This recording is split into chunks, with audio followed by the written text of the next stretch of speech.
Alright, we is live. Right, time to share this as always. Just un momento. Just always struggle to do this. Right, I'm just sharing this. Espérame, just wait up people, let me get this, come on. Alright, almost done.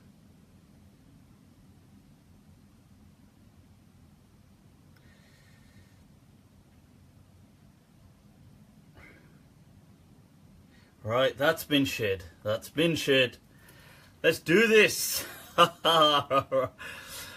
Amani Santiago, ¿cómo te va?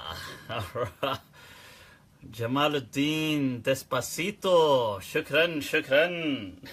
Alright, so let's begin. Inna alhamdulillah wa kafah, wa salatu wa salamu ala rasulih al-Mustafa, wa ala ibadi alladhina irtada, wa man bihudahum ihtada, وبآثار أهل المدينة اقتفى وبعد فسلام الله عليكم ورحمة تعالى وبركاته. Sana asks, is waterproof lipstick permissible? How would you make wudu whilst wearing it? Well, how would you make wudu? I don't know. I mean, how do I do wudu now that I have lipstick on? I mean, can I still wash my hands? Can I still... Have I become incapacitated? Right, so let's take that as a first question, as an opening question, people, as an opening question. Right, let's drink to that, huh? What say you? Right, so somebody said, well, shukran. Compliments as soon as I begin. Yes, salam. You guys are going to spoil me. So, right, Ustad Yasin, ahlan wa sahlan. Right, so first of all, the question on lipstick. How do you still do wudu? Well, you still do wudu in the exact same manner that you do wudu. You just, you begin with the mouth, rinse the mouth, nose, face, arms, head, feet. It's the same thing. Right, so... Does the lipstick prevent your wudu from being valid? Was the question. No, it does not, in my understanding. None of those things prevent wudu from being valid. That's my understanding, which I've presented based on what Imam Malik has taught. And I've highlighted this before when I've elaborated, expanded, right, elucidated. Ya salam. The words. Look at the words. Some of my mates were trying to take the mick out of me for that. They were trying to when I was saying about the words. So I'm going to stress that even more. The words, people, the words. Las palabras. Right, so the thing is, look, I've highlighted when I've discussed my fatwa a few years back, I think about 2-3 years back maybe, when I gave the fatwa in light of the understanding of Imam Malik and the spirit of the school of Medina, that a woman wearing nail polish or nail varnish or whatever you call it, that's absolutely Shambibi, ahlan wa sahlan, salamu alaikum. Right, that does not prevent your wudu from being valid. Your wudu is fine. You can do wudu above, just, you can have nail polish on, whatever, and do your wudu, it's fine. So I've given that fatwa previously, and this is the same thing. So waterproof lipstick, foundation, things like this, in my understanding, all take that same ruling, okay? And I did highlight how recently, how I was really pleased to also find the fatwa transmitted by Ibn Arafah from his shuyukh, and the likes of Qarawi and other mashayikh within the Maliki madhab, saying that they were giving similar fatwa in their age when women were using a particular kind of hair, some substance, which was obviously this is like 600 years ago, but what I was reading in the book, that in their day and age they were using this particular substance, which was waterproof, if you like. So it wasn't, water couldn't pass through it, and many of the ulama had traditionally said that the wudu and ghusl was invalid, but Shaykh al-Qawri that some of the mashayikh of Ibn Arafah and other people, they gave the fatwa, and I've elaborated on this in a previous show, so you can check that out, inshallah. I gave more details then, but they said that was absolutely fine, because otherwise you would end up with people refusing to pray. And this was, I discussed this briefly with Sheikh Muhammad ibn Hassan ad-Dadu as well, who agreed with this understanding as well. Okay, so it's all fine. The main thing is the ritual. You can wash the face, if you've got makeup on. You don't have to eliminate the makeup, in my understanding. Is it permissible to trim or remove nose hair for men? Mahmoud Muhyi. Allah, no, you just have nose hair coming out. Just have it coming out, swarming the vicinity. Just sit there and say, can you make way for my nose hair as well, please?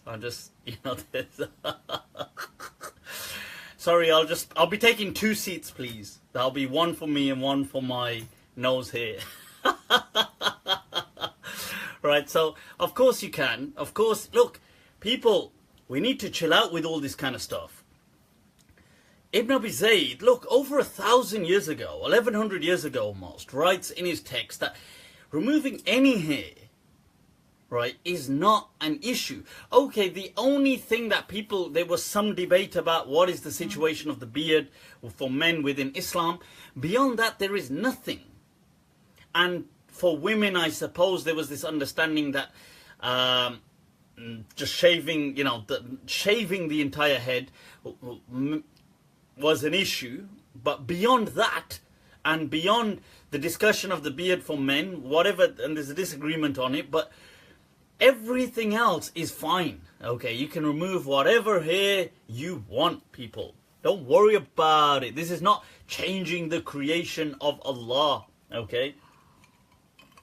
Right? That hair is not because Allah is saying, I divinely decree it for you.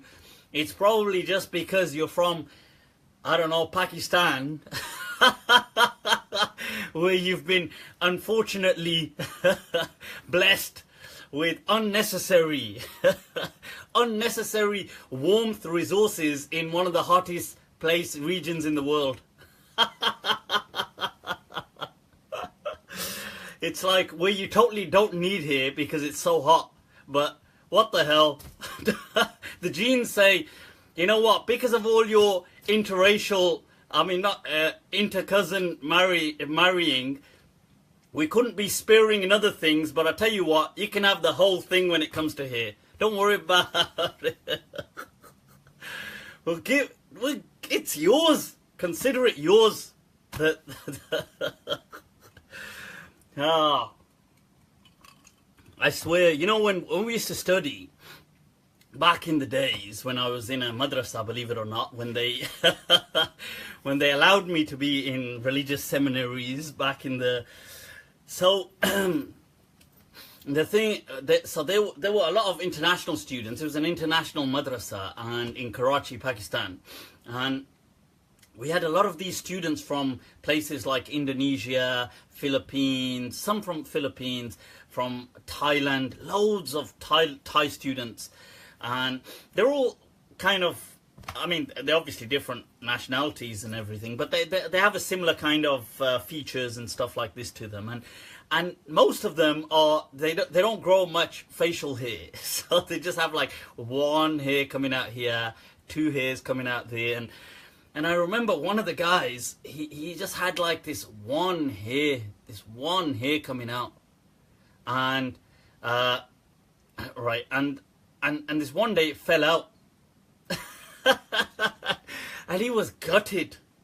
I felt sorry for the guy. I mean, I was thinking, I mean, come on, it's only one hair. But the guy was totally torn to pieces. And I was thinking, hey, you could just loan some of our hair, goddammit. He had to rip this out, take it. We don't want it, goddammit. Anyway, let's get back to some of these questions. Is it okay to pray behind a person who has a body of a human and a head of a dog? Whoa. See, now that person's got his name in some foreign language. I can't read it. But I would love to call his name out and ask him, bro, where do you hang out? and what drugs are you on? If you want to share a link to your supplier in the thing, and then maybe, we can all kind of share out the khair, and we can all have this session while sitting in your world. Right, so anyway, it's Tahir from iSyllabus. Tahir, ahlan wa sahlan.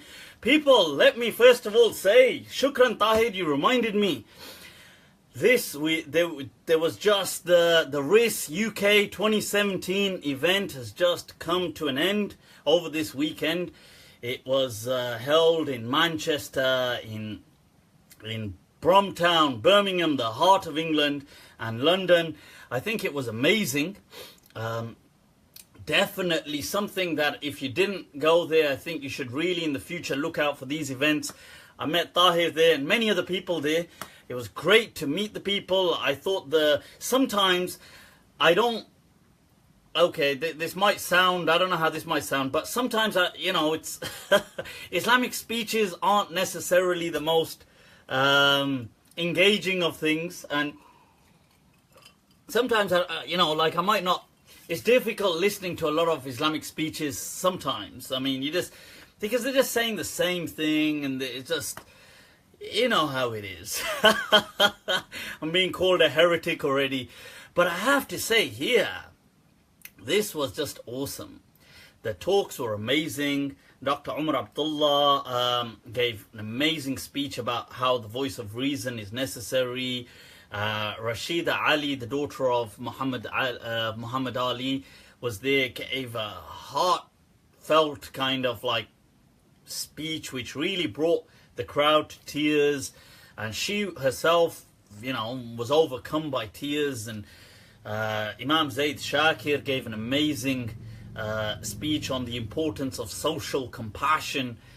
But yeah, it was amazing. So I think that was really good. I have to express this, that I'm kind of hurt that Birmingham has such a bad reputation. I mean, Birmingham is awesome, people, and a lot of these international speakers don't really want to come to Birmingham for some reason, and they feel that it's really so there's a lot of trolling that takes place, a lot of bullying online, they feel that it's kind of swarming with nutcases and people that are just really full of hate and vile kind of like emotions, and that's not true. So I think we really need to disprove these rumours and show that Birmingham, the heart of England, is nothing but love, people. It beams with love. So right, so that's so inshallah, I think, and the Birmingham team that pulled off this event, I think they did a great job, and people really need to support this. So I just want to put that out there. Right, so Birmingham is swarming with nutcases. I see your point, but I just feel hurt, or hurt might be a strong word. I feel disheartened that those nutcases can hijack, the heart of England, the city of 1 million people, right? Which the overwhelming people are not nutcases.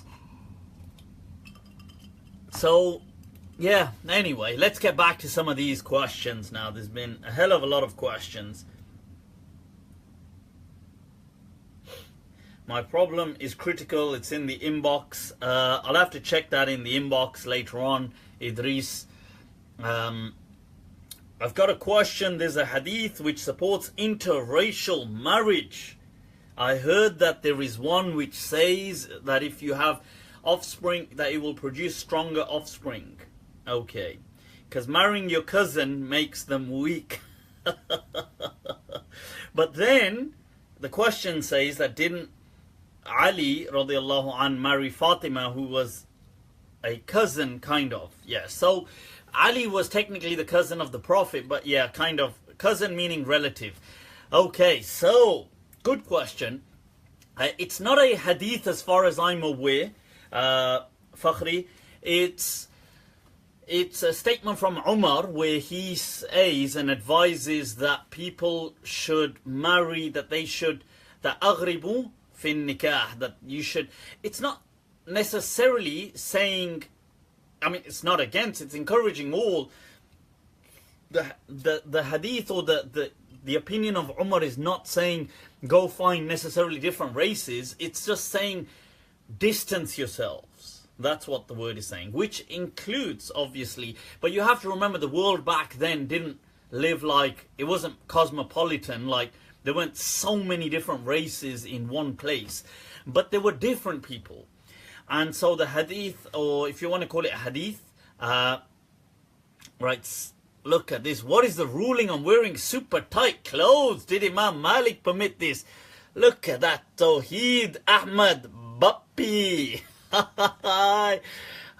Bappi Ji. Right. Imam Malik actually does permit that, and it's actually discussed in Bayan wa Tahsil in, I believe it's the 18th volume. Or it's one of the final volumes. It's in the Jami' section. And Ibn Rushd is transmitting from him, and he's discussing with his teachers about the hadith of women dressed in tight clothing and whatever. And then this discussion comes up of men, and Imam Malik actually highlights that it has no relevance because men do not even need to cover their tops. So technically I could take this off, but I'm not going to. So Bappi Ji, I hope that answers your question. Right, so now coming back to this, so what Sayyidina Umar was asking, was encouraging, was that people distance themselves, and it is healthy, and he does mention huwa aqwa lis-salil, it's better for the offspring, and that is true, that the more you kind of diversify the gene pool, the better it is. And I think we've discussed this on so many occasions. I do think this thing of marrying cousins and that is very I find it appalling, but that's just me. But I mean, it's very widespread. But in the Pakistani community, it's very widespread. You see, the example of Sayyidina Ali and Fatima radiallahu anhuma doesn't really qualify like that, because it was, you see, in the Arabs, it did happen as a one-off. It was the exception, not the norm. So when you have a lot of diversifying, then some marriages amongst cousins don't really make a difference, because the mothers are different. Like so for example, you might be related through the father, but there's a whole different rich gene pool that's coming in from the maternal aspect and their parents and their, so it diversifies. It's not just cousin upon cousin upon cousin upon cousin. Then it might as well just be your brother and sister. Might as well just be like, Benji, up? Up, yahan? One of the, oh, right. I remember watching this comedy show a while back, several years back, where the guy says, this is how he introduces himself on the wedding night, because they're just meeting for the first time. So he says, वो अभी कुछ देर पहले हमारा निकाह हुआ था, उसी सिलसिले में आ रहा हूँ. Right, so let's get on to this next question. Right, so what was the controversy between Al-Ghazali and Qadi Iyad al-Maliki? Nisar Titumir, Ali Titumir, right, has asked this question. Right, so now let's see. There were issues. Obviously, they were not Qadi Iyad. I mean, I suppose there was some overlap of time, but the Qadi Iyad generally fell in line with a lot of the Malikiyah, the Western Muslims in the time of Imam Ghazali. You see, you have to remember something, people. Imam Ghazali was an amazing and legend of this ummah, unquestionably. But like everybody, he had a personality, he was a person, which wouldn't necessarily resonate with everyone. You have to understand that Imam Ghazali, in the centuries after him, was also slightly recreated as a personality, and definitely became almost like a symbolic of the tasawwuf kind of movements, the Shafi'i, the Sufi kind of orders and things like this. Although I don't think he himself had a particular order. I don't think he was part of any kind of groups, so-called groups, but he was definitely a Sufi in his later life, by the full meaning of the word, as in became very ascetic and hermetic, became a hermit and a recluse, and abandoned everything and lived in a desert in a tent, and wore patched clothing, and he went really from, you have like from rags to riches. He went from riches to rags, but by choice. And people found that very strange, but with that he went through a lot of internal turmoil as well. He gave up on a lot of things. People say that he was impacted. He was very close to Nizamul Mulk, one of the patron governors, who was assassinated by the by the sect, the assassins, and then this impacted Ghazali. But whatever, and he wrote his books, and he really turned against philosophy. I don't personally agree with that thought of his, that turning against philosophy the way he did. I understand why he did it. He did it because philosophy to him, in my understanding, and what other ulama saw, was that it led him to immense doubts about Islam. And so Imam Ghazali himself questions Islam, questions the validity of faith, and finds himself in a very dark place, as most people would who have ever taken their religion from a thinking perspective very seriously. So if you there's many people who take Islam seriously from a practical perspective. They may not necessarily find themselves in troubling waters, but people who are very rational and very kind of critical and they think a lot and they take Islam very seriously, they at some point in their lives will definitely find themselves in troubling waters about the faith. That's just a way of, because you have to question everything. And I think one of the ways Imam Ghazali writes that how he found his salvation was to debunk the entire philosophy. I don't think, Sahel, this is necessarily aql, but I suppose, yeah, and I'd like to come back to that. I think philosophy personally is awesome, and but anyway, that's what led Imam Ghazali to doing that. Imam Ghazali also, when he became very hermetic, his book Ihya Ulumuddin, which is I'm sure it's an amazing book in its own right, but it does contain a lot of weak or some fabricated hadith, and it spreads stories, and it gives this image of Islam as though it's very ascetic and very Islam is all about anti-world, anti-matter, it's about living like a hermit. It's as though this world ain't worth living. It's a very morbid kind of view that Imam Ghazali presents in his later life, and that's because of the stage that he was in. Now, a lot of the people didn't necessarily like that. Imam Ghazali, Qadi Iyad was one of the people in the Western Muslim world who ruled for his book to be burnt. I am against burning books, so I disagree with that agreement of Qadi Iyad and other people, but I do accept, I mean, I understand where they were coming from. They were saying they were against this understanding of Islam being presented as this hermetic practice. That, you see, it's not that they were saying that people like that isn't a part of the Islamic tradition, but they were refusing to accept that Islam is this hermetic tradition. There's a difference. And you have to remember, in Qadi Iyad's time, Sufism was not the majority practice or the majority worldview. Tasawwuf, probably 100 years after Qadi Iyad, probably around the 600s, 700 onwards, becomes a dominant practice throughout the Muslim world, and then it becomes, in the 100 years that follow, it becomes the norm.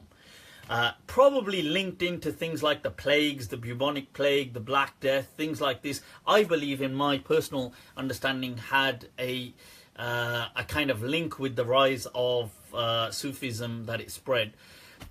Because people then turned to self-blame. I don't mean this in a way to criticize Sufism, I'm just saying, just as an analysis. I think that because when people struggled with understanding how the plague spread, they eventually resorted to it being a curse from God because of their sins. And then this whole turn towards, let's become more spiritual. And you have to remember, this is the time that the great dynasties have collapsed, like the Mohads have collapsed, and they had a lot of barracks that were left. They used to call these ribats. So the ribats become the new zawiyas. And that is where the zawiyas actually were established, in the former ribats of the Muwahhideen dynasty, which had almost a third of Africa under its reign.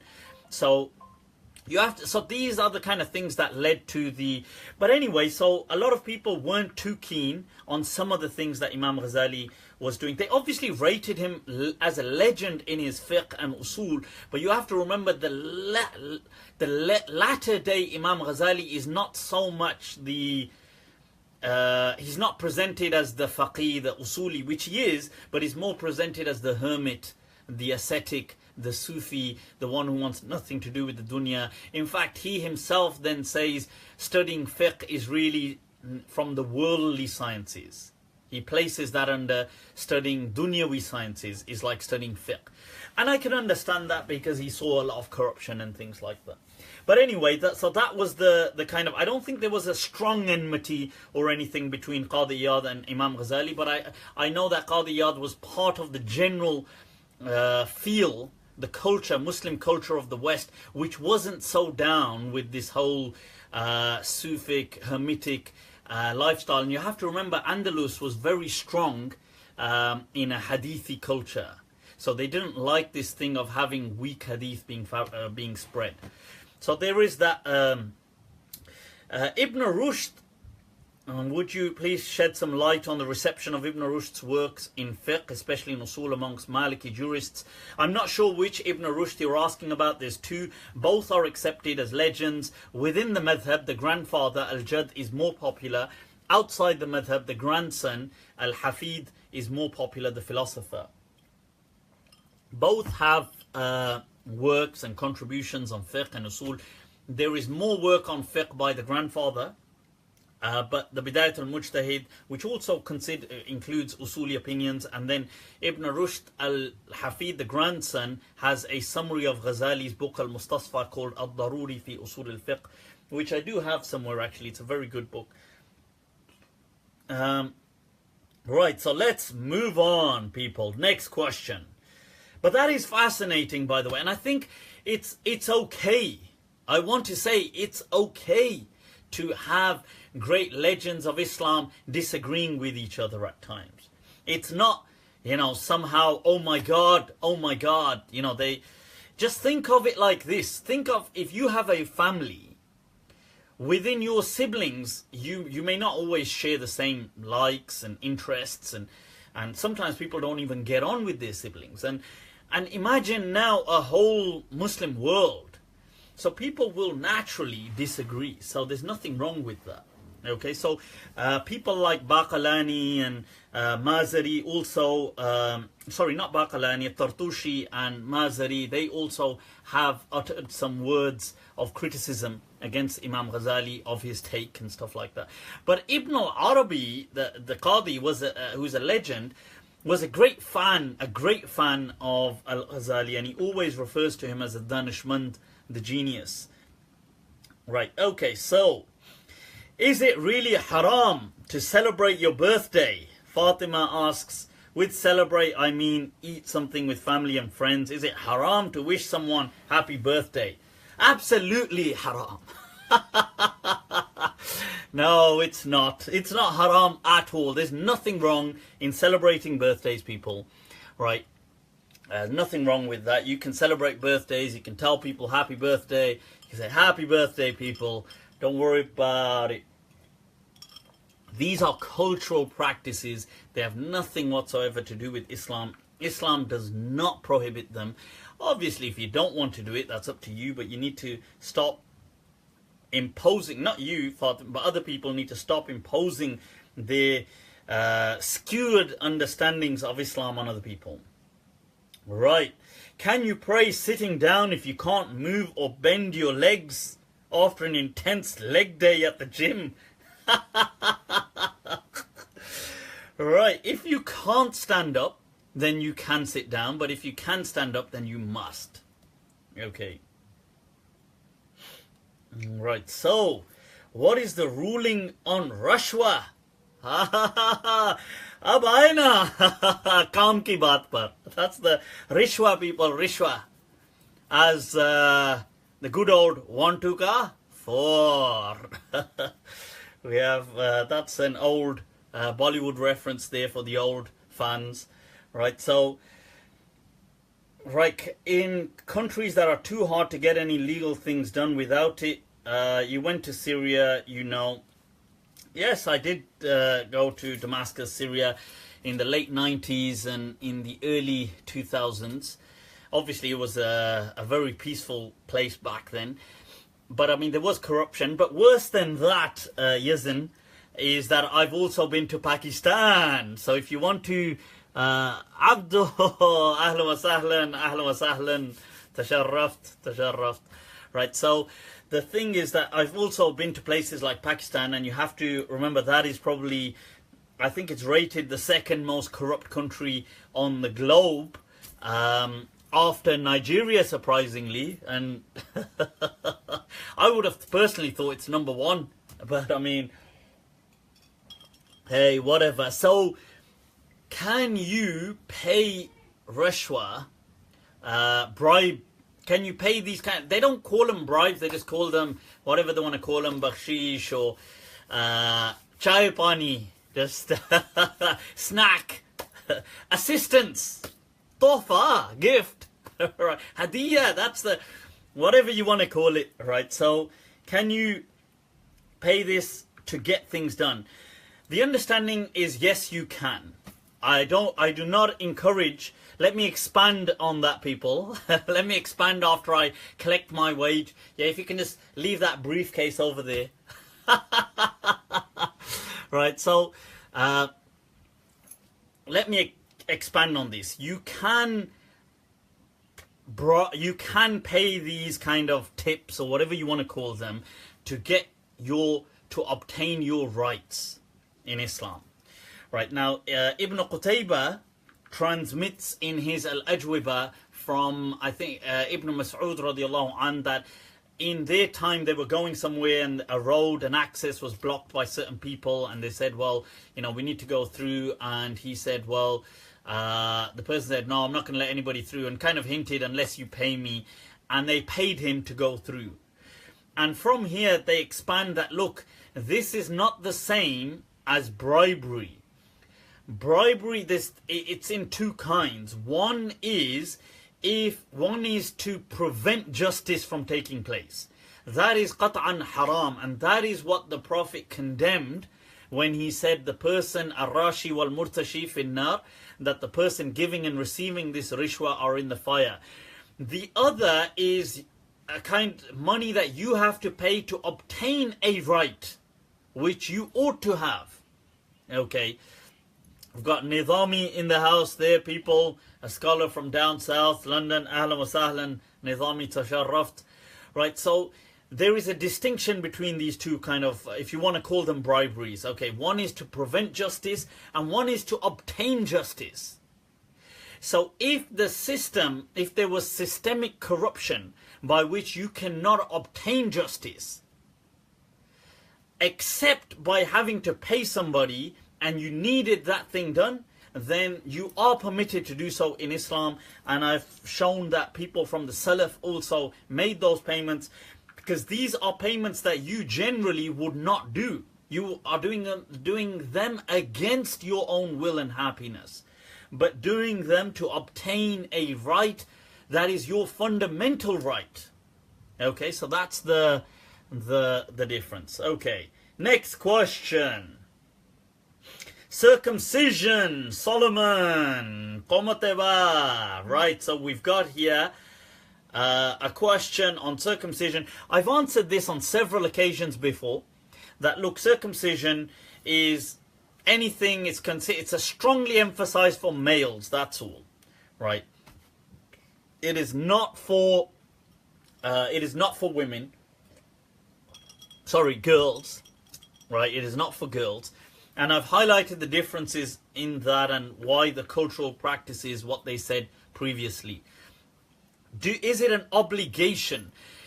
You see, the ulama generally, some ulama did say it was an obligation, but most ulama felt it was a strongly emphasized sunnah. Naveed in the house, is that you doing it? Right, so now most ulama felt circumcision was a strongly emphasized sunnah. Okay, in fact, to the extent that it was symbolic of you being a Muslim, that in several parts of the world they call it, like in the Indo-Pak, they would call it sometimes Musalmani, that you make somebody go through their Musalman, making them a Muslim. Obviously, that's not true. You're not a Muslim based on your foreskin. Are you Muslim? I don't know. Let me ask my foreskin or the lack thereof. Right, so it's not one of those situations where your foreskin determines your faith. Right, that would be hilarious. But I mean, it is symbolic, it's a socially symbolic of Muslims. So I would say, if it's not an issue, and if a person has converted to Islam, then, I mean, I would personally encourage acts like circumcision. I do think male circumcision, I do think they are from the millah of Ibrahim alayhi salam, from the sunnah of Islam. It is symbolic of Muslim male identity, but also it's hygienic, and it doesn't impact anything. Relax, all right? Obviously, somebody could ask, well, how do you know? Well, that's because my alter ego isn't circumcised. Now, the thing is that it's much more hygienic as well. So, and as far as I'm aware, I think in America it is actually the default thing for males. They are just circumcised. That's my understanding. I could be wrong. Right. Okay. So next question, people. Shall we take some? Pakistanis are awesome. All right. They are. Pakistanis are. All people are awesome. Let's get some. I've been missing some of these live questions. Let me see if I can bring some up here. And ya salam.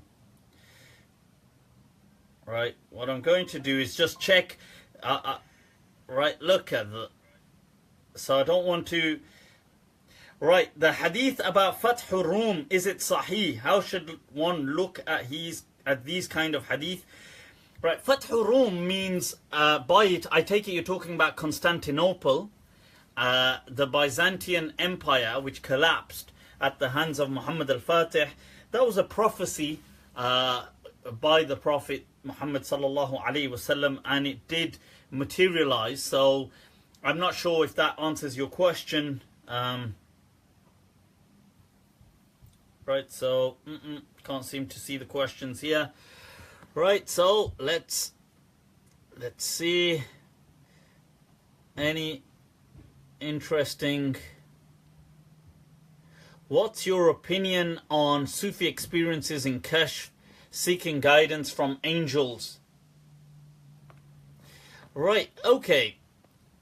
Can I share my thoughts on Pir Karram Shah? Rayhan Suleiman asking that. That's a very good question. I'd like to take that. Right. Pir Karram Shah, for those of you who don't know, people, is a legendary scholar hailing from Pakistan, the Indo-Pak world, who his works are mainly in Urdu, but he's left an amazing legacy. Right, I'm just, sorry, briefly interrupted. Go on then, Haja. Sorry, we gotta have our... नहीं आना है सलाम अलैकुम कहना है okay ठीक हाँ थोड़ी देर में जाओ ठीक ठीक है that's Layla, people. There she is. All right. Okay, ठीक है अस्सलाम वालेकुम बोलो बोलो ठीक है जाओ जाओ जाओ दरवाजा बंद कर दो ठीक है जाओ जाओ जाओ right ये छोड़ दो right so the thing is yeah about Pir Karram Shah Sahab you see we've got to take a slight step back. You have to understand that this whole there's different ways of thinking within Islam. Right, and I've spoken about this previously. There is the understanding deeply rooted, which I believe is the mainstream orthodox position of Islam, taught by the Prophet, hailed by his cousin Ibn Abbas radiallahu an and other people, that this Deen is one firmly built on reason. This has come right through Islam.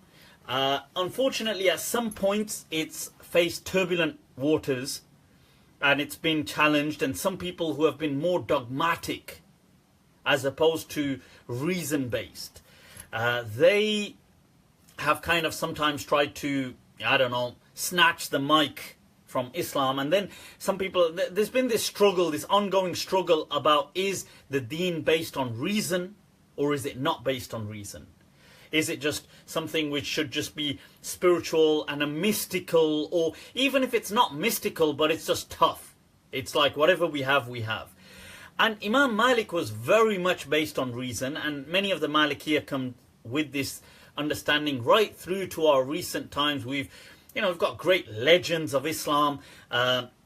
Obviously people like Imam Shatibi in his time, but this whole tradition, Ibn Ashur from the last century, people like Sheikh Abdullah bin Bayya today, Sheikh Rugi, and many other great Maliki legends, Sheikh Ahmad Raisuni, Mustafa bin Hamza. All these people are still part of that voice of reason. Now, in the subcontinent, there was also this kind of a movement to reclaim this true traditional Islam, which is based on reason. And one of the key people to do that was Shah Waliullah Dahlawi, several centuries ago. We're talking almost 300 to 400 years ago.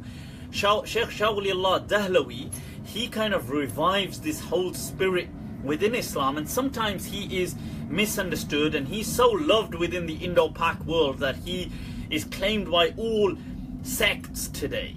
So you have people like the Salafiyah, the Ahlul Hadith movement, trying to say he was Ahlul Hadith because he was all about refusing to blindly follow.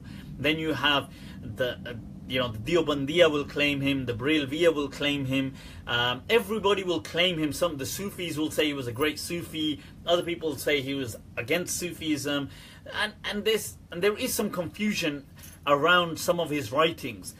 But he has a book called Hujjatullah al-Baligha, which is really just dealing with the maqasid of the Sharia. the objectives of the Sharia, and it's called the compelling argument of God. And it's all about that the Deen is built on reason. And in my understanding, in this last century, from the in the last few decades of our time, this legacy in Pakistan was inherited by the likes of Pir Karram Shah, who was not only he was also one of the supreme kind of judges on matters of Sharia within Islam, but he was a revolutionary figure. And now he kind of inherits this legacy, Pir Karram Shah Sahab does, and of trying to bring reason back and to the forefront. And he tries to do this in his tafsir and in his books and in his fatawa and in his teachings. And he was the first person to introduce in Pakistan secular, if you want to call them secular, but mainstream education in the madrasa. So he kind of fused the two together. So all of his madrasa, like his main madrasa, Bera Sharif in Pakistan, was the first one to introduce combined education, because he felt it was necessary for Muslim scholars to be clued up about the sciences of the world, to not be kind of like clueless.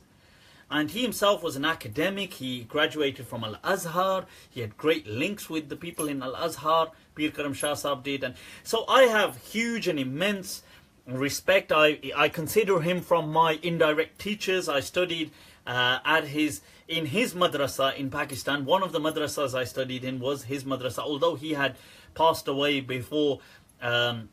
He passes away in the 90s, but before I had gone to although I did come to his madrasa in the late 90s, right 99 going into 2000, but I didn't really get to obviously he had passed away, but I did meet his son there, who is still today very active, Amin al-Hasanat Sahab. Right, okay, who does, by the way, they have inspired teaching, and there's a center in dedication to them, to Pir Karram Shah Sahab and his son, in Birmingham, called City Hasanat College, which does offer, as far as I'm aware, free alim courses, full-time, part-time. They have great teachers there. Those of you that have heard of Sheikh Yasin, he is there. He was at this conference over the weekend. Somebody I respect, I love. Now he is one of the teachers there. They've got many other teachers there. Now, and they are offering, by the way, they're offering places for September. So I know a lot of the time people ask me, is anybody, where can we go to learn? If you are around the Midlands, you can travel, then they do offer part-time, full-time courses, free as far as I'm aware, but you can contact them, City Hasanat College. And inshallah, several of my close friends do study there currently. So, I have great feedback. So anyway, I thought I'll put that out there. Right, let's move on to the next question, people. Right, okay, what about all these kashf and all these kind of things? You see, when it comes to religion, there will be two kinds of people in line with this response I just gave. There will be that kind of person who is very much into the mystique of faith. He's into the mystical. For him, that is important. For him, that is all religion really has to be. I can respect that. I don't have... But then you have the other kind of person who understands everything must be firmly built on reason. This is part of, in my understanding, part of our tradition, which the Prophet taught and was highly presented by the Prophet's cousin Ibn Abbas, who the Prophet considered to be one of the most learned of this ummah, and passed right through the kinds like Imam Malik and so on, and right through. And I consider myself part of that line of thought that do believe that Deen must at all times be firmly rooted in reason. Now, for me, so I find myself in line with those scholars, the likes of Ibn Rushd and all these people who didn't really buy into all this, this mystique element of Islam. They didn't necessarily see this religion really as this thing of, they saw this more as folklore, sometimes superstitions, sometimes just myths and cultural kind of folkloric faith, if you like. This thing of like, we communicate with angels, we do this happens, all this mystical stuff happens. I don't really personally buy into any of that. If people want to believe it, they can. To me, these things, that they all have a reasonable explanation to them. Okay. Now, so if there's any event, it can be explained. If you can't explain it, it does not mean it does not have an explanation. That is what Islam has taught us, as far as I'm concerned. Right? So I don't really buy into all this communicating with angels and you know, seeing certain... I'm not saying people haven't seen visions, but I don't put my faith in stuff like that. Okay. Right, let's move on, people. Move on. Right, is it true that Abu Hanifah rejected stoning to death for adultery? I'm not sure if... I've not heard that Imam Abu Hanifah rejected that, but I'm not sure really, to be honest with you. I don't know. I will see. I know this has become more of a discussion in recent times. And sorry, I mean, it has been a discussion over the centuries, but it's become more of a discussion in recent times. But so I know that the Maliki legend Abul Qasim al-Burzuli, almost 700 years ago, he kind of clearly highlights how the Sharia must reflect the ethics of the age, and that the punishment system was simply a punishment system. It was not an act of worship. So he highlights how this should and must reflect its age. So in his day and age, he highlights how all those punishments must be substituted with financial penalties, which he then discusses with some of the kings of his time, and they embrace that method, and several other Malikiya embrace that method, and I am in line with that way of thinking. My understanding is, in this day and age, first of all, stoning was something which was part of the Jewish law. It was not initially something which Islam came with. In Sahih Muslim, the Prophet only condoned what the Jewish people brought to him in their personal trial. This then remained a practice, but was then to be substituted as soon as that community or humanity would change their ethics. Now, I've got no idea what Veneer is asking. Yes, and I refer to this as trajectory hermeneutics. So somebody had asked, am I against capital punishment? Personally, I am against capital punishment. Although I would be prepared to, at a discussion level, I am generally by default against all capital punishment. Right now, and in my understanding, that is what Sharia and Islam wants from us today. That is what the Sharia mandates, that it, in this day and age, things like this should be outlawed. Okay, that is my understanding of what Islam is wanting from us, and has traditionally always wanted from us. So Islam set about a trajectory for human ethics to develop. Now, so that's my understanding. I do understand some people have said things like that. Sometimes there's vicious people who've committed great acts of terrorism and butchered children and done things like this. And, you know, would you not think capital punishment? I do think those people deserve, I do think those people deserve capital punishment, but would I, you know, do I feel that they should be for people like that, or should they be punished continuously by some other method, by having all their freedoms and things like this taken away from them? Maybe that is a greater punishment for them, and maybe executing them would be too, for a state, it would be too easy of a demise for these people. You know, maybe having to live decades, you know, confined almost 23 hours a day is, maybe that's a greater punishment. So that's, I mean, these are my these are my thoughts anyway. Right, I'm at work tonight. If Zal is asking the question, right, about sirat, the bridge of sirat, sharper than a razor, thinner than hair bridge over hell. See, these things, we have no comprehension about what these things actually are. We just have certain descriptions about the hereafter. What exactly does this mean? We'd never truly know. Okay, these kind of things that are describing the afterlife are simple just descriptions.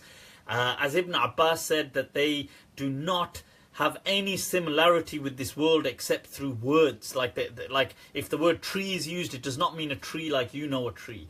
So all I would say is that these things are simply what they're highlighted within Islam. I don't think it's... All we do believe is that in the afterlife, inshallah, Allah is very merciful, and His people will, inshallah, if Allah forgives them, they will go and graces them, and by His mercy they will go to Jannah.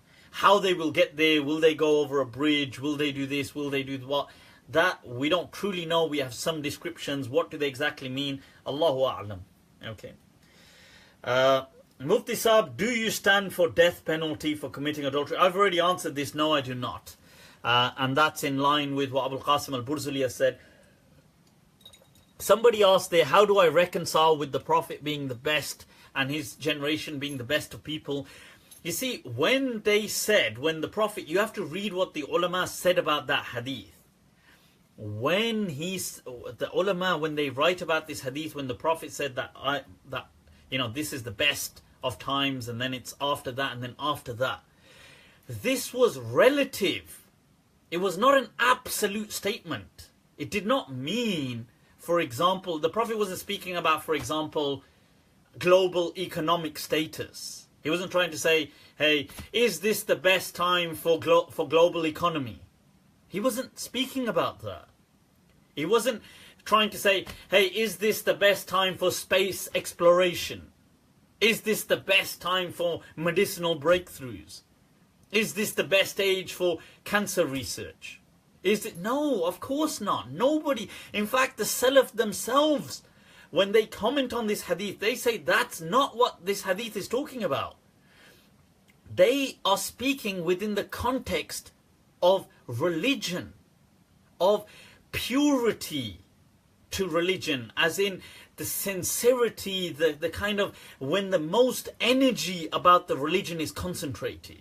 It's in the Prophet's time, and then after him, and then after, right, then after him, after them. So it's not about, this is not about the best time. So it's like, imagine I'm sitting in a class today, and you guys come in, so I say, right, so who was first today? So somebody says, I was. Does that mean he was the first in the world in everything? No, this is a context. I'm talking about the first in this class. Like when Allah says to Musa alayhi salam that وَلَا تَكُنْ أَوَّلَ كَافِرٍ بِهِ, do not be the first to deny this message. What does Allah mean in the Mufassirin say in the Quran? Does Allah mean nobody before, when Allah says that to Musa, nobody before him had ever disbelieved? Of course they had. Allah means in that context, لا تكن أول كافر, do not be the first in this context. They were the best with regards to the intensity of the kind of purity of faith, the energy of Islam, in that sense, not in every matter, like, hey, were they the best in driving cars? Of course, that would be absurd, right, to kind of say that, and that would be actually, I would consider it a blasphemy almost to have that kind of interpretation, because you're going to end up almost ironically ridiculing the Messenger of Allah sallallahu alaihi wasallam by misattributing things like that to him. Right, so, and I want to tie this in with a question that somebody had asked me, that they said that So how would it be that the Prophet, today we've discovered things. Do we believe the Prophet was the most knowledgeable person on earth? Today we know things like quantum mechanics. Would we say the Prophet knew these kind of things? Right. Right, okay, we have to understand something. The Prophet ﷺ, for us as Muslims, was the best of creation. Okay. He is not Allah, he's not God, but he's the best of creation, the best of people for us as Muslims. Obviously, to non-Muslims, they're not going to see him in the same light. They might see him as a great leader, as a great inspiration for people, but not the same way we see him. Now, I understand that we will now say everything in praise of the Messenger of Allah. But that does not mean we start to become absurd in our statements. Like, we need to still be people of reason. Okay. Does that mean that the Prophet had knowledge of everything in the world? No, it does not mean that. The Prophet never claimed to have knowledge of everything in the world. Why would he do that? That's absurd. It's almost disrespectful to the Prophet to say that. That's like saying, oh, if the Prophet had absolute knowledge of everything, then I mean, I find that disrespectful, because then why didn't he prevent the tragedies of his age? That's not what the Prophet claimed ever. He never claimed that. He never claimed that. In fact, many times when people would come to the Messenger of Allah, he would say, let's wait to see what Allah will rule about this. Now that is, now you have to understand, the Messenger of Allah is not only, when it comes to the Deen, he is, it doesn't come, obviously he is the most knowledgeable person. He's not just the most knowledgeable person, he is a legislator. I believe, and many of the Malikiyah, many of the Shafi'iyah, Subki mentions it to be the opinion, believe that the Prophet himself was a legislator alongside Allah, that he would legislate part of the rulings in Islam. He would introduce them. So I believe that. Now, so when it comes to Islam, he is the authority. The Prophet himself is saying to you, oh, when he inquired about them doing the ta'bir and how they used to cross-pollinate certain plants and stuff like this, and he said, oh, that's strange, and when they do this, they left it that year and they messed up. And they asked the Prophet, and the Prophet said, I never told you to do that. Antum a'lamu bi umuri dunyakum. You are better versed in the matters of your dunya. When the Prophet was going to the battle of Badr, and then he asked, where should we set up camp? Let's set it up here. And then the person asks the Messenger of Allah, wahyun, is it from revelation, or is this, do you think, is this your opinion? And the Prophet said, this is my opinion. And then the person said, then I would advise we set up close to that location, because it has an advantage and it has a well and this and that. And the Prophet said, that's a good idea. When the Prophet came to, for example, when he came to Barira to ask her, because Mughith was so madly in love with her, that please, can you tell her to take me back? I want to marry her. And she was like, get a life. So when the Prophet says, okay, I'll ask her. Because in Bukhari they say that he used to run after her, chase her in the streets of Medina, begging her to take him back. So the Prophet, he feels sorry for him and he asks her, and she says, is that revelation? And the Prophet says, no. So even the Sahaba understood that sometimes the Prophet is speaking from revelation, sometimes he isn't. So the Prophet says, no, it's just a suggestion. And then she says, no, I won't then. And the Prophet says, fine, it's your life, I respect that. So I think it's important so we don't start making, and some people say, well, oh, the Prophet didn't know everything, but when he was about to pass away, he then knew everything. I mean, obviously, then that would become, it would be impossible to disprove, because you're trying to say the moment he passed away, his knowledge was everything. But the question is, what is the point of going to such extremes to say this? It does not diminish. The Prophet is above. The Prophet's honor and his amazing character is so far above us having to make absurd statements to bring love for him. He is already the best of creation for us. So we don't need to kind of make things up to make him more beloved. He is beloved to us. So I would say just Akbar. Right, ¿qué tal, mano? ¿Qué tal? Right, so the thing is, right, let's move on from that question. But so that answers that. So no, if people were to ask, would you say the Prophet knew about cancer research? Would you say the Prophet knew about... No, because these things were not applicable in his time. The Prophet, that would be a redundant question. No, obviously, this was unrelated to his time altogether. So the Prophet did not know about these kind of things. But that's... Nobody, it was not even a discussion in his age. So, end of. Right. But at the same time, when we are speaking about the Prophet ﷺ, it is important that we maintain the utmost adab as Muslims, especially the Maliki are really stringent about this, that we show the utmost respect when using words to kind of discuss or say anything about the Prophet ﷺ. So we shouldn't kind of make a point in trying to say the Prophet did not know things. Like, that shouldn't be, that's dumb. And it's disrespectful almost. Like, obviously we're answering something as a question, but we shouldn't make a point of it to just say like, hey, did you know the Prophet did not know things? That's like, what is your point? Like, why are you just trying to say this? Like, I understand if there's a question and your answer, but what is the point of just trying to say this?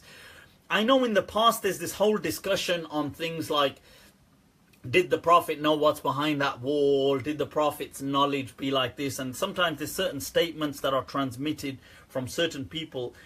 And I do feel there's been a lot of discussion, and in the Indo-Pak world, this is the whole this has become the end of the world. And people have said those statements weren't really said. I hope they weren't said, because some of them were blasphemous from a Maliki perspective. I would find them offensive. Not about the fact that maybe some of them are, like if you're going to say, does the Prophet know things which are unknown? Not in that sense, but in the comparisons that are given, we need to be careful. That's all I'm saying. Look, what I'm saying is, let's not resort to words which are disrespectful. Okay, we must as Muslims show the utmost respect to the Prophet Muhammad sallallahu alaihi wasallam. That is a basic, that's a given. Okay, so I think let's just have that inshallah as a kind of fundamental. And I think sometimes, like, I've heard people as well make this whole case about the Prophet's parents are in the hellfire and stuff like this. And I think really it is quite, in my understanding, I find it quite offensive. I find it disrespectful. I find it arrogant. That, first of all, you're not to claim, you're not God to say who is and who isn't in the hellfire. Secondly, these people you're talking about are very beloved to the Prophet. And thirdly, it's none of your goddamn business. So these kind of things I think Muslims find very offensive. Ibn Arabi's words against people like this were very harsh. That anybody who says about the Prophet's parents being in the hellfire, he kind of condemns them really harshly, as do other people. Right, so the thing is, so I think these kind of things are just wrong going into. Somebody here has highlighted that, look, why don't I go into some of the names of the people? Look, I ain't interested in going into names of people. I don't hold people today who may have a love for certain people responsible for what people may have said before. So if somebody's going to say, why don't you condemn Deobandis, or why don't you condemn... It's none of my business to condemn anybody. Okay, I refuse to condemn Deobandis, I refuse to condemn Brelvis, I refuse to condemn the Salafiyah like that. As a whole, yes, certain practices, certain things, certain ideologies, certain opinions, but as a whole thing, look, that's not our business. right? I do believe that, as I've said before, in the West, the way forward for Muslims is to leave all this Indo-Pak baggage behind, right? And I don't really want to get into this kind of stuff because I find it really, it drains energy, if you understand. I mean, I don't really, obviously, I don't like those kind of words that have been allegedly uttered, and I find them very disrespectful. But then people have said they weren't uttered and there was a whole thing, and let's just leave it. Whoever it is, whether he did or didn't say, is dead. They've passed away. We are not God. Let's leave this alone. People today are Muslims. Muslims today do not generally, they do have a general inherent love for the Messenger of Allah. Now they may come off sometimes, some people may come off, like I said, some people sometimes say, oh, the Prophet's parents are in the hellfire. But that just needs educating, that's all. Okay? If we leave the Indo-Pak baggage behind, what shall we carry with us? We should carry the biryani and the masale. The food is awesome. Right, next question. Let's take a look at these people. Ibrahim alayhi salam smashed the idols. It can be argued that this was a manifestation of extremism. Masood Rahman goes, oh, big guts. That's funny. Right, so was this a manifestation of intolerance or a hate crime? But that's a very good question, Jamrock. All right. Right. Right. The thing is, this was not extremism. Okay. Because Ibrahim alayhi salam is an amazing, you know something, I want to emphasize this, and I think I like the way in the UK, Sheikh Akram Nadwi has also emphasized this quite a bit, and it's unfortunate that other people, and I know Ustad Noman Ali Khan does emphasize this as well at times, but it's unfortunate other people haven't emphasized this as much, that obviously all prophets are amazing, but Ibrahim alayhi salam is an amazing prophet of God for us. Apart from this being part of his tradition, Islam, the Abrahamic faith. But why the Abrahamic faith? Because he is the embodiment of the voice of reason.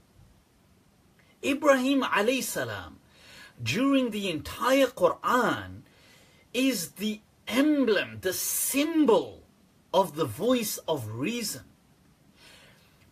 Point in, point out every scene, if you like, that he is in the Quran. He is bringing people to critical thought. When he's saying, oh, maybe this is God.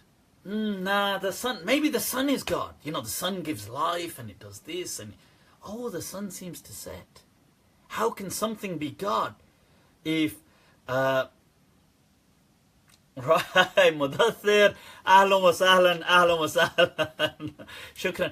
How can the sun be God? Oh, isn't this God? How can that's interesting. How can that be God? You know, he is reasoning. He is the kind of almost indirect inspiration to the likes of Socrates that will come later on with this whole attitude of questioning people all the way.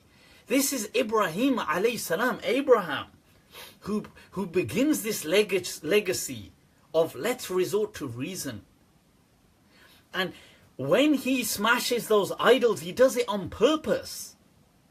It wasn't manifestation of hatred, because if it was, he would have smashed them all and just like disappeared. But that's not what happens. When he smashes them, he leaves the larger one and hangs the axe on it. And he says in the Quran, you know, they said, there's a fatan, a young boy, yuqalu lahu Ibrahim, he's called Ibrahim. I'm downstairs and somebody's knocking on the door. Right. Chalo, dekh lo. Okay, darwaza band kar. Right, so the thing is now,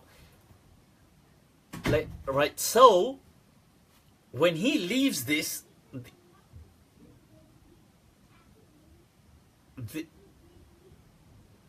the axe is with the large statue, and he says, بَلْ فَعَلَهُ كَبِيرُهُمْ. Look, the big statue, he's the one who broke them. Resort to reason, come on. Because he knows what they are going to say. They're going to say that, don't be stupid. Statues are just dumb, they're just figures. They can't do anything. That was his point. أَتَعْبُدُونَ, do you worship what can't do anything? It was a catch-22 situation for them. This was the voice, the embodiment of reason.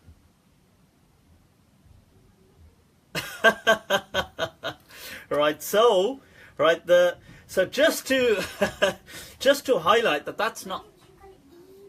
हाँ, थोड़ी देर में आप जाओ मैं जाऊँ. Right, so right now, what is next question, people? God, I need a drink. Muhammad az-Zaman, there's nothing, just a takeaway, that's all.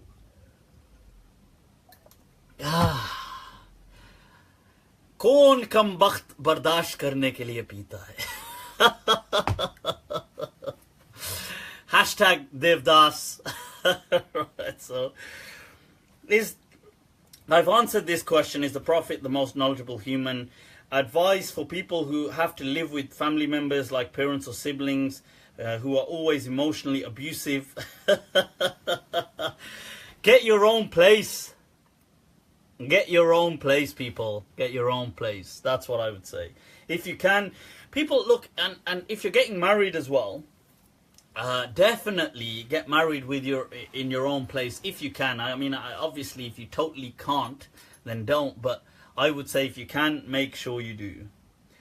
Right, you always have some thoughtful questions. Next, some schools of thought have rejected some hadith for one reason or another. Hadith about Musa punching the angel, the blind man murdering his wife. Can hadith be rejected if they go against the aql? And then we've got some Abu Majhul, who I don't like that kunya already because that sounds like a trolling profile, right? Is Jahan, ahlan wa sahlan, ahlan wa sahlan, right? So people, our counter radicalization expert hailing from Bromtown right there is in the house, right? So and we've got some people, this Abu Majhul here making a point about HT. First of all, I want to highlight that is from the methodology of Ahl Sunnah wal Jama'ah. It is from the teachings of Imam Malik and people before him, from the teachings of people like Ibn Abbas, Ibn Umar. It comes through that hadith is not synonymous with Sunnah, that hadith there's been a great job done, a great excellent job done to preserve the body of hadith, but they are not they are not infallible. Okay, there are some errors, and sometimes we come across hadith that don't make sense, as Ibn al-Jawzi said, which Sayyuti transmits, the three principal people. I want you to remember the three principal, where even if where hadith, once it meets the validation criteria, the sahih, the five, that it has to meet five conditions to be authentic, and then it has to meet three to be valid, at least. Okay, now the five, it has to have a connected chain, ittisal sanad, dabt ruwat, the transmitters have to be precise, they have to be just, good character, it cannot clash, it cannot have like any kind of contradictions within its chain or its content, and it cannot be rare and odd. Right, so now then the three, that makes it sahih, it makes it authentic, but is it valid? Ibn al-Jawzi says it cannot, as long as we accept it, ma lam yubayin al-ma'qul, it does not stand out against reason. 2, lam yukhalif al-manqul, it does not clash with the transmitted tradition. And this here would include things like, for us as Malikis, the understanding that was inherited in Medina. Right, 3, walam yunaqid al-usul, and it does not go against the overall principles of Islam. Then we accept it.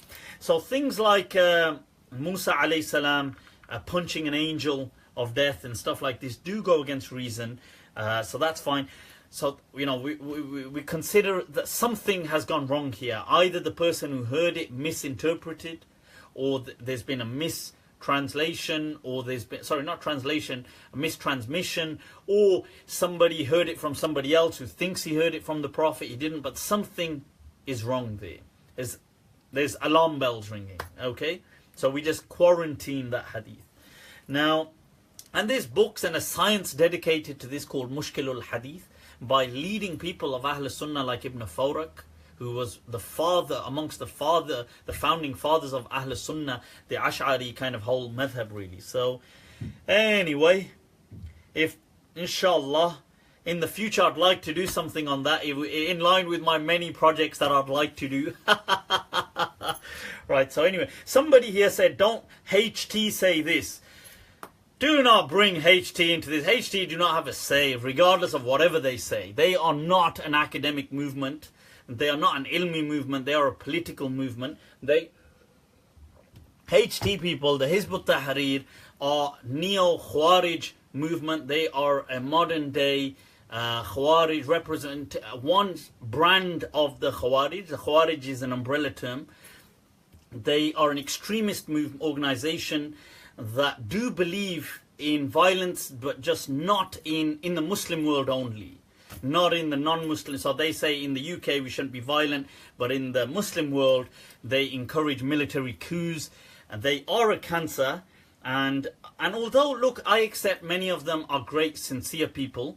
You know, they're sincere. They're like good, kind people. I recognize that all human beings. You know, you can get really good people who are, you know, unfortunately part of this cult. I'm not condemning them as a person. I'm not saying, you know, that this guy is necessarily a bad person, but the movement, the ideology is a cancer. It is in the UK, it is in the world today, it is definitely an extremist ideology. They are extremists. To tolerate them is to betray Allah and His Messenger.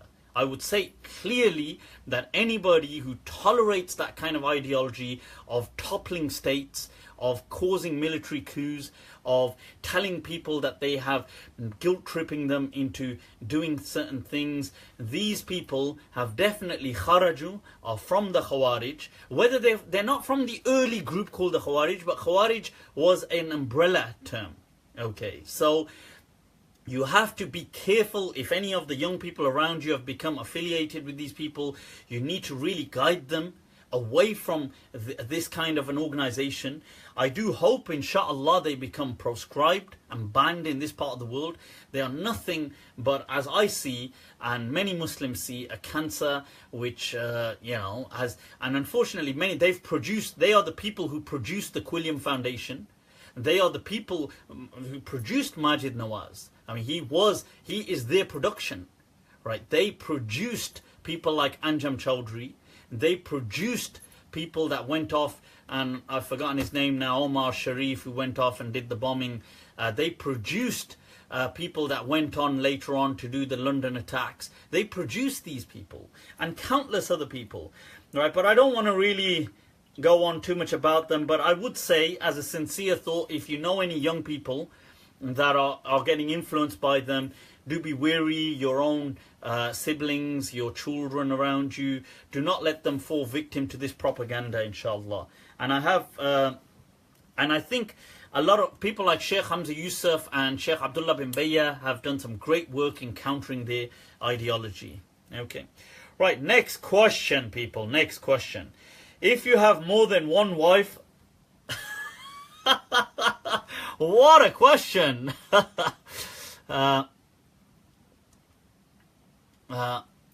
Right, if you have more than one wife, can you be intimate with them at the same time? As in a quantum world where you're in two places at once. Is the electron over here? Is the electron over this? Can you kind of like send them both a text message at the same time? Just don't create a simultaneous group with them.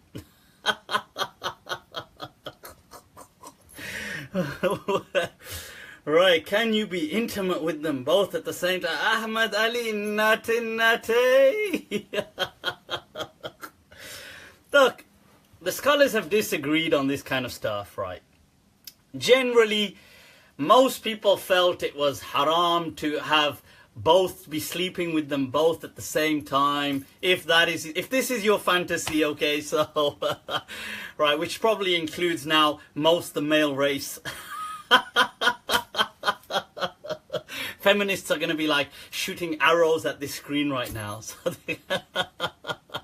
right, so the thing is, which now this is like most the male race now, right? So this fantasy, right, most of the scholars, when addressing it, did say that, most of them said no, it's haram, and some of them said it was makruh. What the hell, don't worry about it.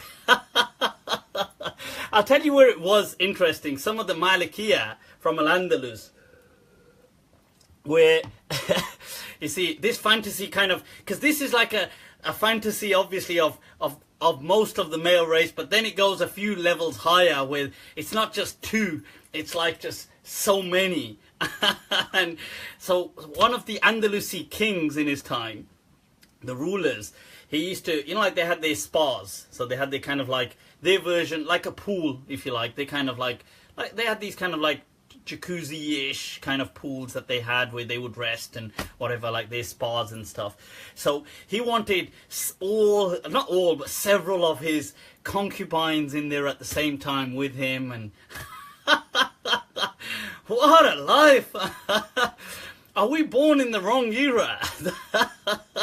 Were we meant to really be some kind of Andalusi kings? Just like... Right, so some of the Maliki scholars of his time said, yeah, go for it, don't worry about it.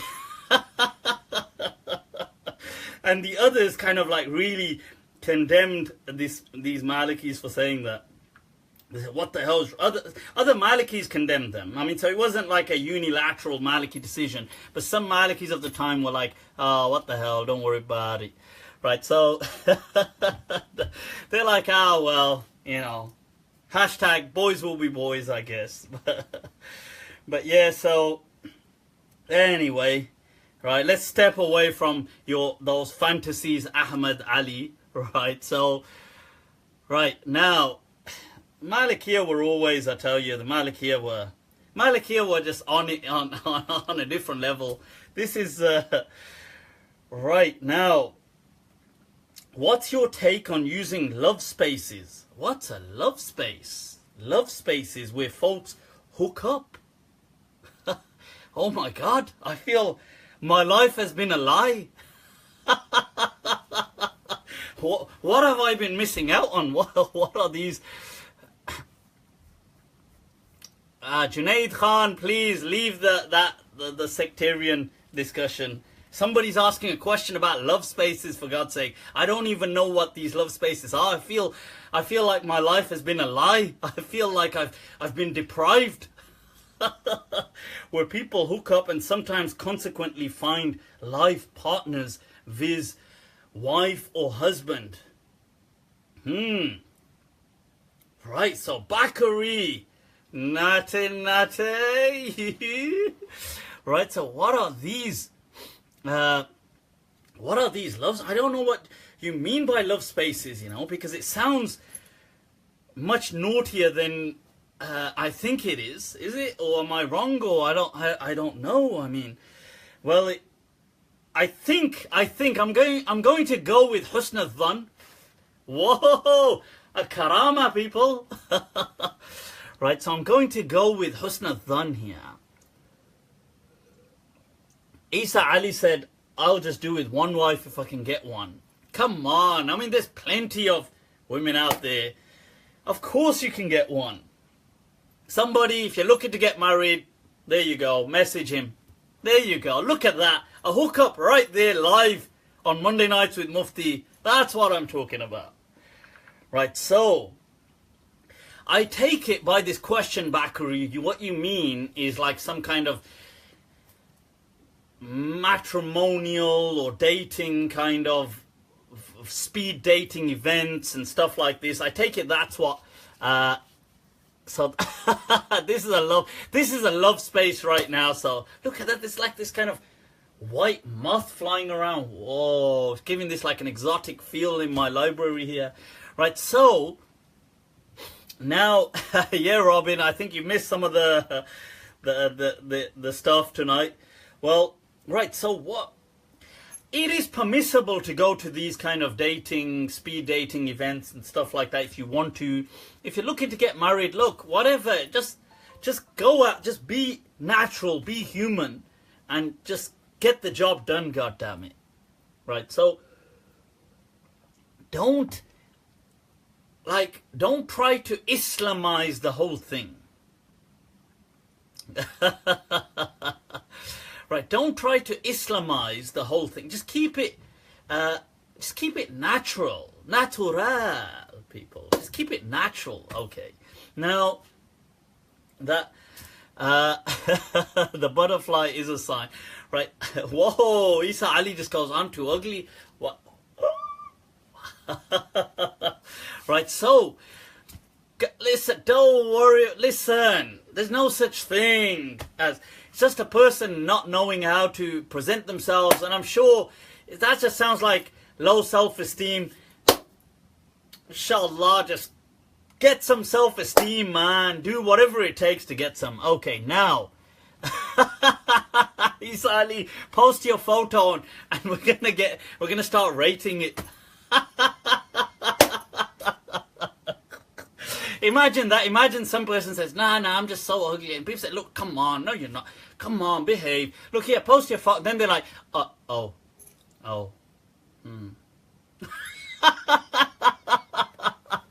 That would be like, that would just kill. That person would just be like, right, take me now, God. Just take me.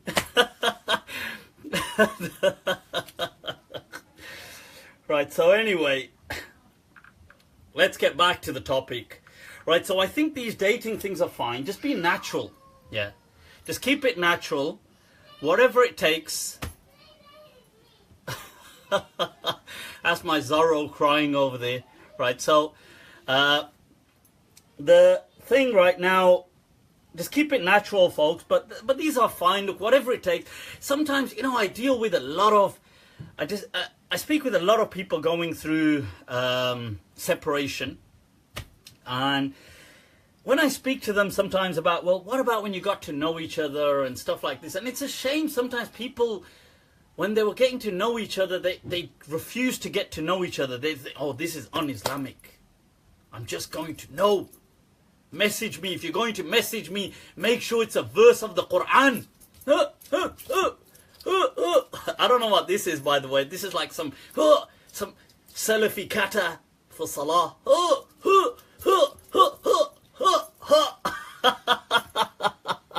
Right, so, the thing is, but I don't know what that is, but yeah, so they're like, if you're going to message me, make sure it's only Islamic. Send me a verse of the Quran. Yeah, God damn it. Relax, people. He's not, you're not trying to get like a tajweed course going here. You're trying to get married, for God's sake. So, in that case, you should keep things quite natural. Talk about each other. There's nothing wrong with this, okay? This is normal, okay? So just... And it's amazing that you have to say these things. You think this is common sense. But people are like, is this Islamic? Oh, I sent a smiley face. Is that Islamic? Oh, I cracked a joke. Is that Islamic? Oh, I did this. Is that... I mean, what do you want? I mean, do you want a fatwa at every stage? Right? Is that what you want? You want a fatwa at every stage? Just get on with life, goddammit. Oh, I think I flirted. Is that Islamic? अरे यार तुझसे नहीं होगा. This you're not gonna get this done. Right, so What is your opinion on organ donation? That question, following up from the previous question, can have all kinds of strange meanings to it. But I've got to understand that this is not following on from the the previous question. This is a whole fresh start. So stop, full stop, people. Organ donation. Right. Right. So it's not like, hey, I want to donate an organ. It's not a line, okay. Right, so anyway, well, some of those natural would be in the presence. Imran, I like it. Right, shukran. Sajid, Lucy, shukran, I appreciate the encouragement. Right, so organ donation is permitted in Islam. There's nothing wrong with that. And I've highlighted before Sheikh Abdul Aziz Ju'ayyid, who was one of the leading Maliki scholars of his time and a contemporary of Ibn Ashur, and like a student to him, junior to him, he has his expansive fatwa on this from the 60s. Okay. Hey, Asam Raza, yeah, what a line. Hey, can I donate an organ? Hey, he'll be like, hey. You know, I was just wondering. I'm in the mood to donate an organ.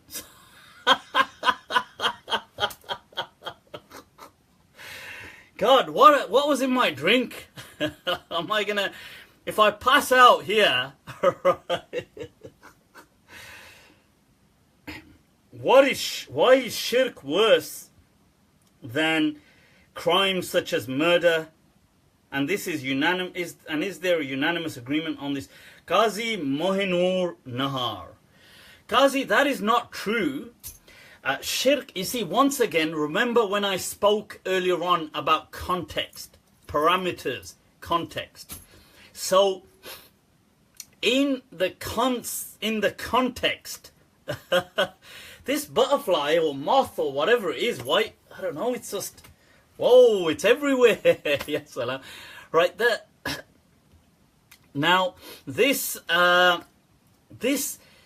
shirk, which is worshipping other gods other than God, so worshipping other stuff, is seen as heinous or horrendous with that is distracting me so much, goddamn. Right now, this is within the context of creed and faith only. It is not in the context of everything. It is within a relative context. So let's say today, somebody, I don't know, let's say you're studying science, and in the laboratory, your professor says to you that, hey, being first and foremost, the number one most important thing ever is that you must be objective. You must be objective, and you cannot, let's say, you cannot influence through a bias the kind of data. This is what they say. Number one, you cannot contaminate the evidence. That doesn't mean, oh, if you're driving a car, the number one thing is you must not contaminate the evidence. Duh. I mean, doesn't mean that why were you not wearing a seatbelt? Well, because the number one thing was I was supposed to be objective in the laboratory. This is common sense. It's within a context. It's within creed. When you're speaking about God, worshipping God, then yes, the number one most heinous thing you can do is say that, hey, this glass, god damn, my drink is empty. Oh my God, I'm like, I feel like I'm in a desert, right? All of a sudden. Now, that is God. If I was to say, this is God, hey, that's God, obviously, apart from me being mentally unstable, but that, you know, if I did that, that's a heinous crime. In reference to God, to worship, to theology, to creed, not to everything. Right? So, in terms of crimes within, when we're speaking about humanity, murder is atrocious. It is amongst the most heinous and grave crimes there are. The Prophet said that the first thing that will be taken to account on the Day of Judgment will be bloodshed. And as long as you have not shed blood, then he said, I am still comfortable, as in I am hopeful of your salvation. This is why I get so worked up when these people push this bloodshed under the banner of Islam. Right? Right, so this is how, of course, it is the most heinous of crimes. So let's put that aside, people. Next question. Right, so somebody has asked, can I be provided with the Arabic text of the mashhur of the madhab's opinion of fast the 6 days of Shawwal? Right, generally, Abdurrahim Kawsat, within Mukhtasar Khalil, Khalil does mention that to be makruh in line with the general understandings of the madhab, okay? That is generally to fast the 6 days of Shawwal, according to Imam Malik, wasn't really considered a practice from the Sunnah. Neither did Imam Abu Hanifah really consider that. Wow, look at this. It just seems to be... Is it all the zinc I've had? Right, the zinc supplements. I mean, I don't know what it is that's attracting. But anyway, so that's what Khalil says, and that is the mainstream of the madhab. That was the understanding of Imam Abu Hanifah as well. If you want to fast them, the later day Maliki have said that's fine, you can fast them. It's not really too much of a big deal, but generally the popular opinion within the Maliki madhab is it's not from the Sunnah. Right, why do people say that if you do not pray in congregation you are sinful? They quote the hadith that the Prophet would burn down their houses. That's not true, Shu'aib Chowdhury. Right. Look, what an interesting question, Sajid. Which 4 scholars would you like to have a meal with? Wow. I don't know who I'd like. There's so many scholars I'm so infatuated with. I'll come back to that though. This question, I do not believe you're sinful if you don't go to the masjid. Praying in the masjid is sunnah. It is a strong emphasized sunnah to keep that kind of community thing, but it's not really a sin. I know some people feel it is. I know the Hanbali madhab has kind of gone that way in some of the understandings, but yeah, but that's generally, and the Prophet was saying that because in his time the people who were refraining were Salam from Syracuse, New York. All right, wa alaikum assalam. Move to Alaska. Whoa, right? So the Prophet was saying that about people who were traitors. They were hypocrites. Hypocrites in his time is for us a religious term for what he was speaking about, traitors that lay in their midst. And these people were open enemies of Islam, except they would pretend to be Muslims just to find out. Right? So they were like these trolling profiles that you get. They come on just to hear like, what are you saying? And then they can plot against you. So, wa alaikum assalam, Amne Amun from Sweden. Ahlan wa sahlan. Lots of Americans, of course. The whole world. This is international, people. El mundo. Right, so that's what it was, okay. Why 2 Camilla asks, why 2 women witnesses equal 1 man witness? Okay, now I want to highlight here, I do not believe that to be true like that. That is not true. That is a misunderstanding. And I like the way somebody else who has also spoken about this or addressed it is Sheikh Akram Nadwi. Great scholar, a senior scholar from the UK and renowned throughout the world, that this verse of the Quran Right? أن تضل إحداهما فتذكر إحداهما الأخرى. That let there be two, for example, women who can testify. It does not say, أن تضل does not say أن تنسى.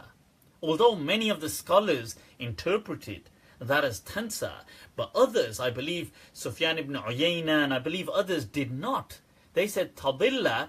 Allah could have said tadil tansa, that tansa, because people say, oh, women have weak memories. That's not what Allah has said in the Quran. He has not said, if he wanted to say an tansa ihdahuma, if one of them forgets the other one, he said an tadilla ihdahuma fatudhakkira ihdahuma al-ukhra. Now because he said if one should go astray, then the other can remind her. Now because the following word was remind, many people interpreted astray to mean forgotten. But that's not what the verse actually says, go astray. Now why was this? You have to understand, Allah was addressing a society that was incredibly patriarchal. Incredibly patriarchal. Now, you have to recognize that in patriarchal societies, it is much easier to intimidate women than it is to intimidate men. It is much easier. Right, Abida, Rashid, wa alaykum as-salam. There you go, I've got your salam. Okay, shukran, I've replied. Right, so now it is much easier in these societies to intimidate, in patriarchal societies, women than it is men. And especially, now look at the verse in the context. It begins in the ayatul mudayana, in the verse of if you are traveling. وَإِن كُنْتُمْ عَلَى سَفَرٍ فَرِحَانٌ مَقْبُوضًا. And if you are traveling on a journey, then and you are about to take a debt or a loan or engage in this transaction, then let a witness testify, or let two women. Why two? Because look, when it's to do with money, this or gains, this is what brings out the greed in people. Now there's a great chance, if I did a deal with somebody away in a desert somewhere, very few people were witnesses. I want to renege on my word. I want to go back because there's more in it for me. So I say, I don't know what the hell you're talking about. I never took that money from you. I was saying, if I took money from you, you never actually agreed to this. Now the person says, where are your witnesses? Now it's easier for me to intimidate a woman in that day and age, and even today in some parts of the world, than it would be to intimidate a man, because the man would have had the whole clan behind him, and this was a warrior society. They were warriors, they would fight. They all bloody carried swords and everything. So women, on the other hand, it was easier to say, look, listen, you will be in some serious and I will have to. So here Allah says that, look, this was a safeguarding measure to protect the women, that no one woman can be taken as an isolated case, at least two, because to intimidate two was at least more difficult because they're two separate women. And remember, they will still have some protection of their clan. This is why when it came to interrogation of the witnesses, many of the ulama wrote that, look, when you interrogate men, you can interrogate them individually, you can cross-reference, you can do. But the two women witnesses, many scholars wrote that, no, they have to stay together. You cannot even interrogate them on their own. Why not? Why not even interrogate? Why not even cross-examine them on their own? But many of the scholars said, no, even the cross-examination, they must be together. Why? Because it was a safeguarding measure, that should you try to intimidate them, there's two of them. This has then been wrongly interpreted by some people to think, oh, men are somehow have got a greater memory, or men have, they've got greater intellect, or they've got. That's not, Allah hasn't said that. The Prophet did not say, this is not what Islam has said. Some people have interpreted that due to cultural influences, But that is not the correct interpretation. Okay.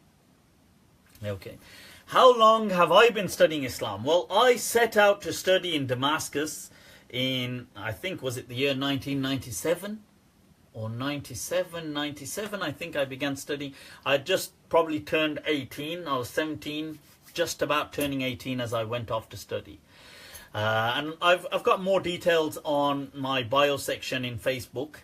And when I studied in Damascus for a few years, then Pakistan and different places, and then went back, forth, and a few other places. And so it's been a little while. So that, I hope Camilla clarifies that. And this is why many of the scholars did highlight that, look, in other issues, one woman, one man, there was no issue like, did you see the moon? Because nobody's going to intimidate a woman over, did you see the moon? Nobody's going to do that. Nobody's going to say, hey, did you see the moon? Oh, watch, I'm going to do this to you. That's not going to happen. Over other things, a woman was fine. Nikah. A woman could, okay, some of the madhabs disagree. In many things, they said a woman could be the sole, even the single testament. I mean, the single witness. But when it came to those matters of money, and in that society, they were much eager. Men, a lot of the people were eager to become corrupt. And therefore, they were happy to, easily intimidate and bully witnesses.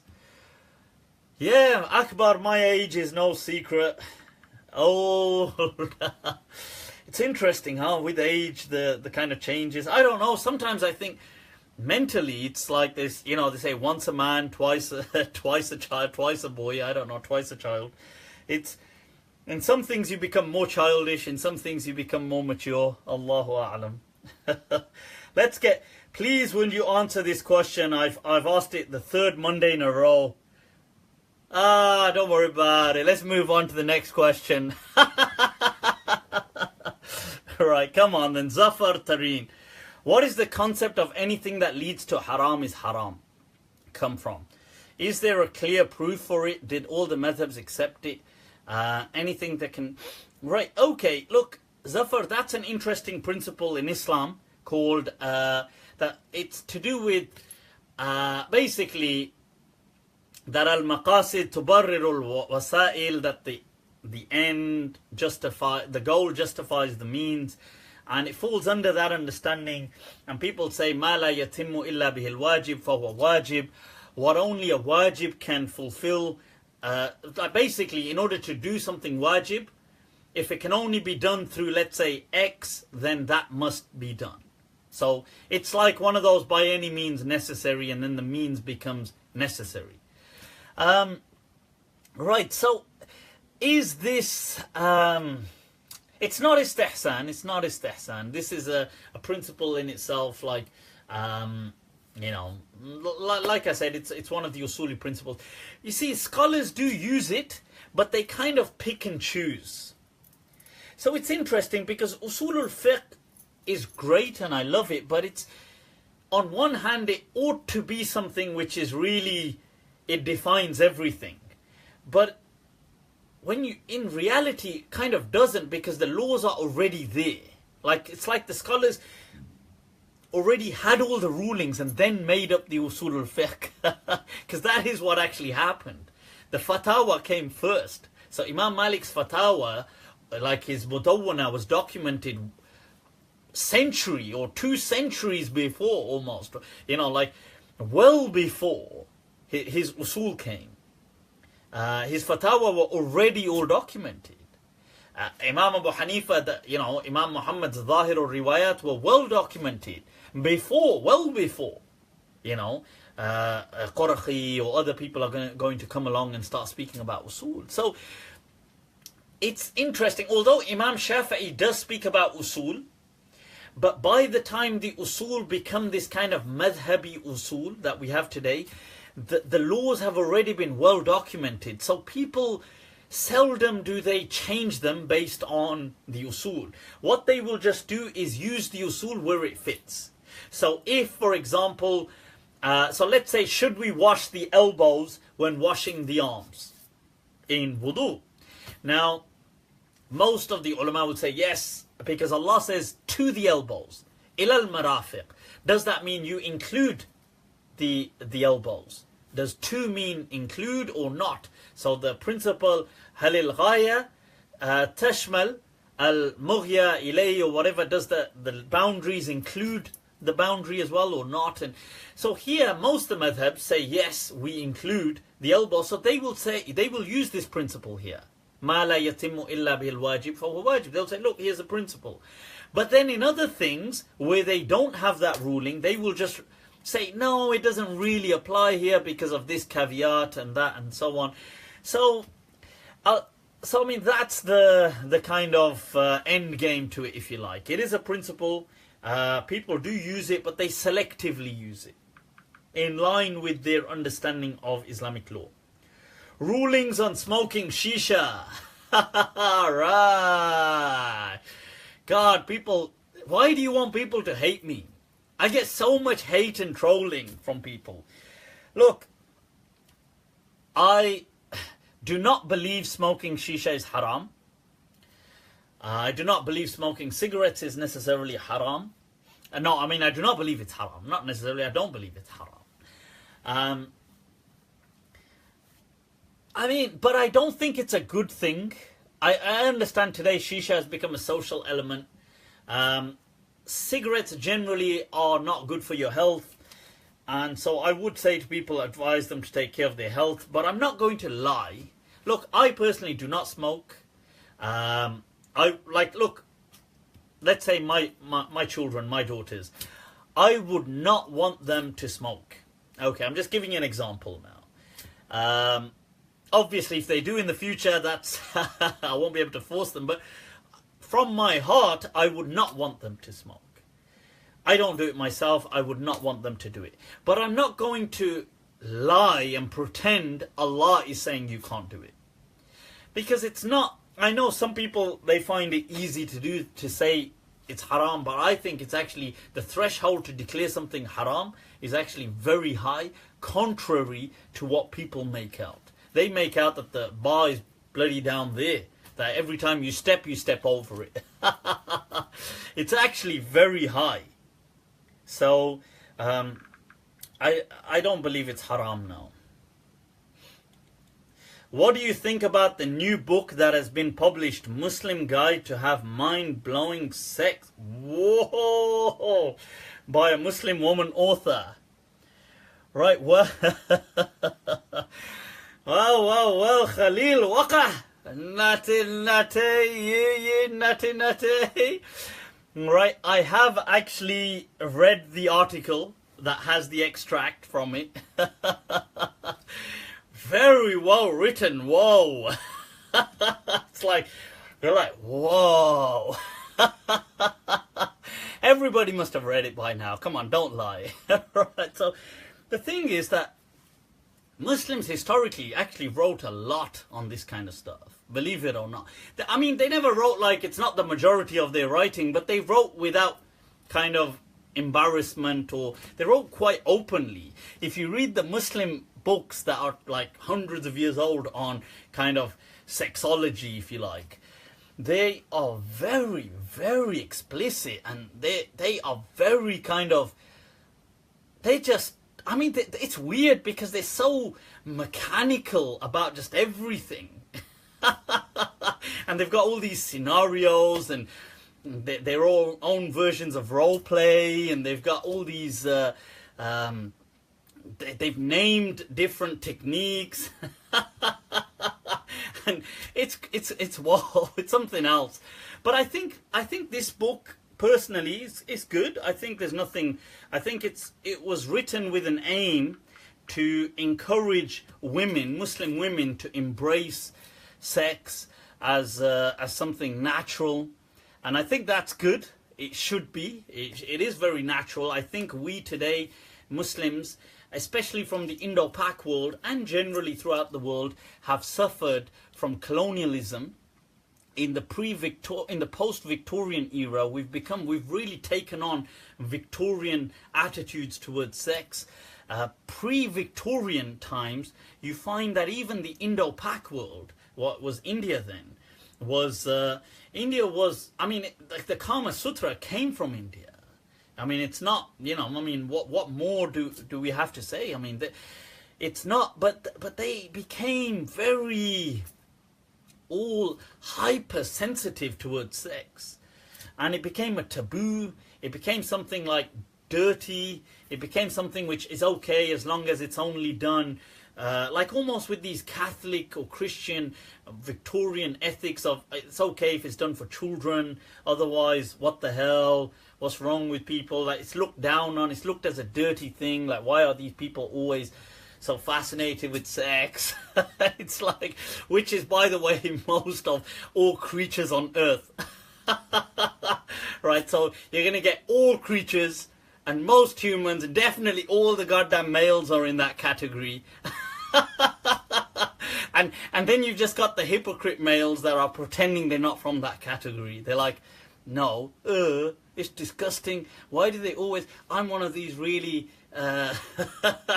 these higher thinking males who thinks beyond... who thinks beyond just creature... beyond the creature realm. But anyway... So I think this kind of a book is very... I think it's good. I think definitely before...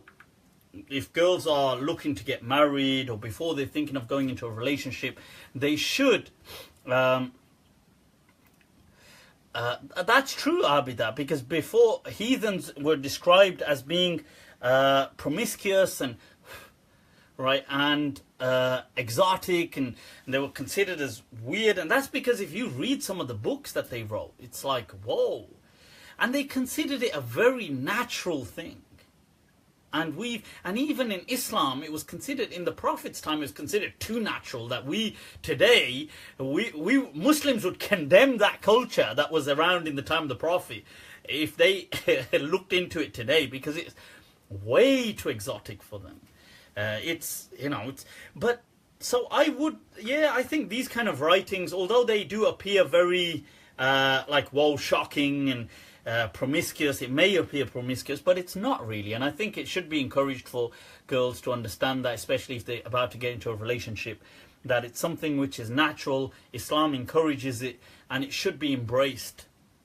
Okay, let's wrap this up. Any last few questions, opinions on the treatments of blacks and South Asians in the Gulf countries? Whoa, what a question. I mean, it's obviously outrageous, the treatment is.